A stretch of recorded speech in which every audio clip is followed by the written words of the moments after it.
40 دن، 40 مہینے، 40 ہفتے، 40 سال، ہر 40 سے متعلق احادیث بہت زیادہ ہے۔ توجہ ہے لوگوں کی میرے ساتھ؟ 40 دن کی اپنی ہے۔ آپ نے اکثر ایک لفظ سنا ہوگا چلہ، کہ کوئی چلہ کاٹ رہا ہے، تو یہ بھی دوبارہ فارسی کے چہل سے ہے، یعنی وہی 40 سے ہے۔ چہل یعنی چہلم بھی دوبارہ وہی چہلم سے، 40 سے چہل سے، چہل یعنی فارسی میں 40 کو کہا جاتا ہے۔ چلہ وہی دوبارہ 40 دن کا کوئی عمل کیا جائے تو اسے چلہ کہا جاتا ہے، اور بے انتہا تاکید ہے 40 دن کے عمل پہ، کیونکہ مسلسل جو آپ عمل 40 دن کرتے ہیں اس کے اثرات بہت زیادہ ہوتے ہیں۔ 9 مہینے کا جو ایک اللہ نے انسان کے تکامل کا وقت بھی رکھا ہے، وہ بھی 40 ہفتے بنتا ہے۔ پتہ نہیں لوگوں کی اس پہ توجہ رہی ہے اس سے پہلے یا نہیں رہی ہے۔ اب 40 ہفتے ہے، اسی طرح سے 40 مہینے کے مختلف چیزیں ہیں۔ 40 ہفتے سے متعلق بہت سے اعمال ہیں، صاحب الزمان سے متعلق جتنے اعمال ہیں وہ سب 40 ہفتے کے ہیں۔ ابھی اس پہ آپ نے غور کیا ہو شاید پہلے، جتنے بھی اعمال صاحب الزمان سے متعلق ہیں وہ سب کے سب 40 ہفتوں سے متعلق ہیں، کہ اگر آپ 40 ہفتے، جو انسان کے تکامل کا ایک سائیکل ہے، جو ایک انسان کے تکامل کا، انسان کی ایوولوشن کا جو ایک دائرہ ہے، وہ 40 پہ مکمل ہوتا ہے۔ اسی لیے مرحوم کے لیے 40 دن کا ہے اور 40 ہفتے۔ جو انسان اپنی تمام واجبات کو 40 دن یا 40 ہفتے، 40 ہفتے بہت بڑا سائیکل ہے، 40 ہفتے 9 مہینے مسلسل اپنی واجبات کو ادا کرے، محرمات سے اجتناب کرے اور شبہات سے بھی دوری اختیار کرے، اپنے رزق کو پاک رکھے، تو وہ ایک ایسے مرحلے میں داخل ہو جاتا ہے کہ وہ امام کی بارگاہ میں پہنچنے کے لائق ہو جاتا ہے۔ تو اب یہ مختلف جو 40 کے عنوان سے پیش کی گئی ہیں، من اصبح 40، اب یہاں پہ 40 والے میرے سمیت بہت زیادہ ہو گئے ہوں گے، کہ میں بھی 20 سال ہوا ہوں، تو بہت سی احادیث عمل کرنا کافی مشکل ہوتا ہے حدیث کے اوپر، ہم جیسوں کے لیے بھی کہ جو مذہبی ہیں۔ تو اب حدیث معصوم کی کہ جو بھی 40 کا ہو جائے اس کے بعد پھر عصا ہاتھ میں لے لے، تو پوچھا مولا کیوں؟ مستحب ہے 40 کے بعد عصا ہاتھ میں لے لے۔ پوچھا کیوں مولا؟ کہا کہ انسان تاکہ زمین پہ مارتا رہے کہ اب جانے والے ہو، اب جانے والے ہو، جب بھی زمین پہ ایسا رکھو تو انسان اپنے آپ کو ایک ریمائنڈر دے، تاکہ انسان کو موت یاد رہے۔ 40 کے بعد توبہ بے انتہا مشکل ہو جاتی ہے، کہ اللہ کہتا ہے اب یہ اپنے کمال پہ پہنچ چکا، اب اگر گناہ کرے گا تو اس کو توبہ کرنی پڑے گی، ویسے معاف نہیں کروں گا۔ توجہ ہے؟ بہت گھبرا کے سننے میں سے آپ لوگ۔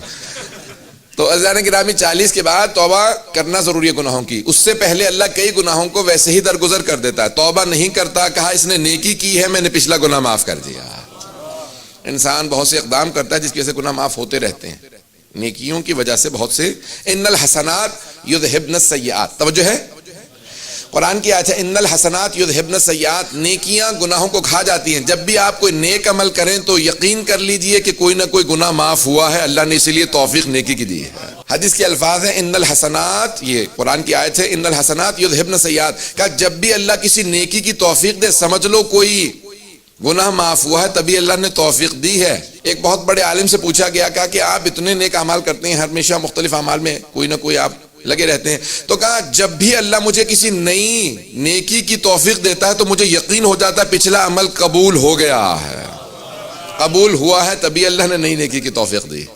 تو عزیزان گرامی مسلسل کوشش کرتے رہیں کہ نیک اعمال کرتے رہیں۔ تو اب یہ 40 کا عدد بہت اہم ہے۔ بہت سے علماء کہتے ہیں کہ 40 دن تک آپ تمام واجبات کو ادا کرتے رہیں۔ اب میں حدیث جو پیش کرنا چاہ رہا ہوں، حبیب خدا رسول خدا محمد مصطفیٰ صلی اللہ علیہ وسلم کی حدیث، بہت مشہور و معروف حدیث ہے اور ہمارے عرفاء کے نزدیک بہت زیادہ اہمیت کی حامل ہے۔ مرحوم سید بحر العلوم کا نام سب نے سنا، محمد مہدی بحر العلوم، ہماری 1000 سال سے زیادہ جو تاریخ ہے غیبت کبریٰ کی، 1100 سال سے زیادہ پرانی تاریخ، اس میں کچھ افراد کی بہت زیادہ اہمیت ہے، جیسے علامہ حلی کی بہت زیادہ اہمیت ہے۔ محقق حلی بہت بڑا نام ہے، علامہ حلی، اور ان کے ساتھ ساتھ مقدس اردبیلی اور سید حسن ابن طاؤس حلی، سید ابن طاؤس، اور ایک سید محمد مہدی بحر العلوم۔ یہ وہ 4-5 ہستیاں ہیں، 4 ہستیاں ایسی ہیں کہ جن کا امام زمانہ سے ملاقات سے متعلق سب علماء کا نظریہ ہے کہ ان کی امام کی بارگاہ میں ملاقاتیں ہوئیں، اور ان میں سے 2 نام ایسے ہیں، سید ابن طاؤس کا اور سید محمد مہدی بحر العلوم کا، کہ جب چاہتے تھے امام کی بارگاہ میں پہنچ جاتے تھے۔ اور پتہ نہیں اس کو آپ نے کس حد تک ہضم کیا ہے، سنا ہے کس طرح۔ تو اب سید محمد مہدی بحر العلوم بہت بڑا نام ہے۔ ان کے شاگرد کہتے ہیں کہ ہم نے خود اپنی آنکھوں سے، سید جواد عاملی، جوادی عاملی اس وقت زندہ ہے، یہ اور ہیں، ان کے شاگرد سید جواد عاملی جبل عامل کے لبنان کے بہت بڑے عالم دین تھے، جن کی بہت سی بڑی بڑی کتابیں، وہ کہتے ہیں میں نے خود رات کے وقت دیکھا کہ جب وہ تہجد کے لیے حرم میں جاتے تھے تو تالے خود بخود کھلتے تھے، دروازے کھلتے تھے، وہ اندر چلے جاتے تھے، حرم امیر المؤمنین۔ اور ان کی ایک رسالہ ہے سیر و سلوک سے متعلق، عرفان سے متعلق، سن رہے ہیں اس موضوع کو سب لوگ اور سننا چاہ بھی رہے ہیں؟ تو ان کا سیر و سلوک سے متعلق ایک رسالہ ہے، رسالہ سیر و سلوک یعنی عرفان کا رسالہ سید مہدی بحر العلوم کا، جس کی بہت زیادہ اہمیت ہے، اور اس میں ایک حدیث انہوں نے عنوان قرار دی ہے اور وہ حدیث بڑی اہمیت کی حامل ہے جو حبیب خدا کی حدیث میں سنانا چاہ رہا تھا. ان کے رسالے کا عنوان ہے کہ من اخلص للہ 40 صباحا، جس نے بھی 40 دن اخلاص عمل کے ساتھ تمام کاموں کو انجام دیا، یفتح اللہ ابواب الحکمت من قلبہ الی لسانہ، تو اللہ حکمت کے تمام دروازے اس کے قلب سے اس کی زبان پہ جاری کر دیتا ہے. صرف 40 دن، 40 ہفتے، 40 مہینے، 40 سال نہیں، صرف 40 دن جو مسلسل ہر کام کو اخلاص کے ساتھ بجا لائے، اخلاص کے ساتھ بجا لائے، تو اللہ اس کی زبان سے حکمت کے دروازے جاری کر دیتا ہے. اس کے دل سے اس کی زبان پہ تمام حکمت کی باتیں آنے لگتی ہیں. سید محمد بحری بحر العلوم کہتے ہیں کہ میری زندگی کا راز، کامیابی کا راز بس یہ ایک حدیث ہے کہ اس میں نے ہر چیز کے لیے کوشش یہ کی ہے کہ 40 دن ہر چیز کو اخلاص کے ساتھ بجا لاتا رہوں. توجہ ہے. اور مرحوم آیت اللہ رشید نجفی وہ کہتے ہیں کہ میں نے اسی رسالہ سیر سلوک کو عنوان قرار دیا اور اپنی زندگی میں نے اس کے بہت سے فوائد دیکھے. عزیزان گرامی، بہت بڑے مرجع تقلید، بعض اوقات ایک دوسرے مرجع آتے تھے تو وہ ان کی تعظیم میں کھڑے نہیں ہوتے تھے. سن رہے ہیں اس بات کو؟ اور بعض اوقات ایک طالب علم آتا تھا، تعظیماً کھڑے ہو جاتے تھے، بہت زیادہ احترام کرتے تھے. ان سے پوچھا گیا کیا مصلحت ہے کہ بعض اوقات آپ ایک دوسرے مرجع کے احترام میں نہیں کھڑے ہوتے اور بعض اوقات ایک طالب علم کے احترام میں کھڑے ہو جاتے ہیں؟ کہ کئی مرتبہ میں کسی مرجع کو دیکھتا ہوں تو مجھے خیال آتا ہے کہ میں ان کی وجہ سے ان کا احترام کر رہا ہوں، اللہ کی خاطر نہیں. توجہ.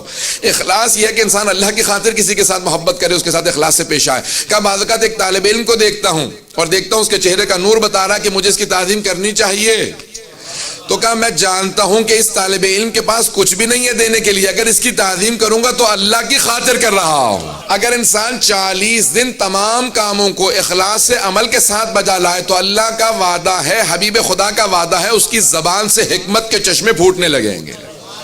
صرف 40 دن اگر انسان اخلاص رکھے تو اس کی زبان سے حکمت جاری ہو جائے گی. عزیزان گرامی، قرآن کی آیت ہے کہ ومن اوتی الحکمت فقد اوتی خیرا کثیرا، جس کو اللہ حکمت عطا کر دے اللہ نے اسے خیر کثیر عطا کی.